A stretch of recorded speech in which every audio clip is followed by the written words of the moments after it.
This gym grew from one outlet in Hong Kong 15 years ago to 25 fitness and yoga centers in Hong Kong, Singapore, Taipei, and Shanghai this year.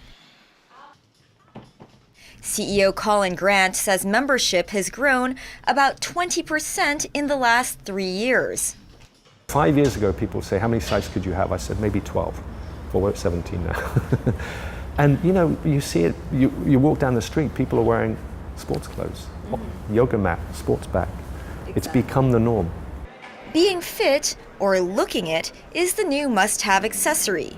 China's sportswear market revenue is expected to surpass the luxury goods market by 2020, according to a market research firm, with double-digit growth each year to $42.6 billion.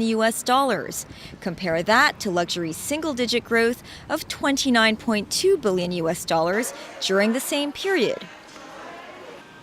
I think that's a good indicator. If people are buying more sportswear clothing, there's a pretty good chance they're going to be working out. So we started seeing that about 5 years ago. But Colin says his brand isn't just about fitness, it's about lifestyle. 3 years ago, they launched food and clothing lines. Nude Food offers healthy meals and drinks at each of their sites. We felt that if we wanted to be true and to help people lead healthier lives, we've got to provide the nutritious, healthy food component, whether it's smoothies or juices or salads. So far, he says the food and clothing business represents only 6% of their revenue. With a yoga presence in Shanghai for the last 4 years, they are set to open a Beijing studio next year. We've opened the first 2 now, and we're understanding the market. Slow and steady wins the race. We don't have to be the biggest, and it's not about size and having the most locations. It's about focusing on quality. Matthew David Experton, CEO of a Chinese market research firm, confirms this.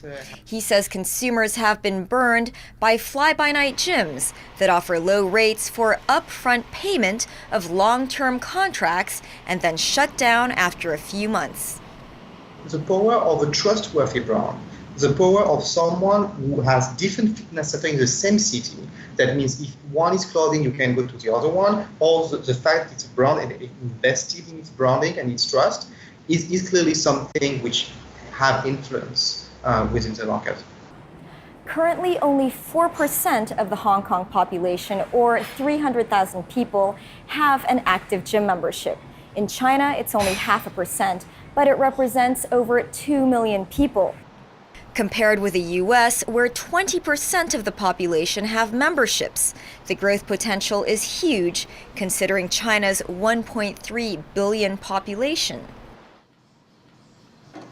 As a premium brand, Colin's company looks for ways to differentiate, and one way is with their new innovation lab, where they test new equipment from their suppliers with their members, who then rate it. The Verzoom bike combines a virtual reality game with cycling, with the aim to make exercising fun. John took me through a test run. Put this on and you'll be entering into this virtual world and cycling at the same time. I calibrate myself? Yes, tilt yourself right a little okay. And then left a little. The game is set in the Wild West, where the rider chases the bad guys on horseback and lassos them by pushing the button. I got him! It's tiring, isn't it? Yes. It's not easy. It's really good. Oh my gosh. It's a proper workout. After that, users rate their experience, and depending on the results, the equipment gets ordered or passed on. Veronica Holtz, whose company is developing the bike, says there are currently 10 pilot bikes in the world right now. The fitness equipment industry is seeing a global compound annual growth rate of 5%. We have seen about 50% growth in the past 10 years. So what we're seeing is in 2016, we actually had $980 million worth of revenue as a brand. She says Asia currently represents 14% of their revenue. China is the prize as the government muscles up on their goal to make the national sports industry worth 3 trillion yuan by 2020, pumping it up from 474 billion yuan in 2015. The China government, they said by 2020, they're hoping to see half the population, or 700 million people, doing at least one physical activity exercise a week. So that means really good things for anyone in the fitness and wellness space, and for the people of China. This new gym chain has opened 7 branches in 6 months. They've taken on the spaces vacated by a popular chain. This has allowed them to mitigate their investment.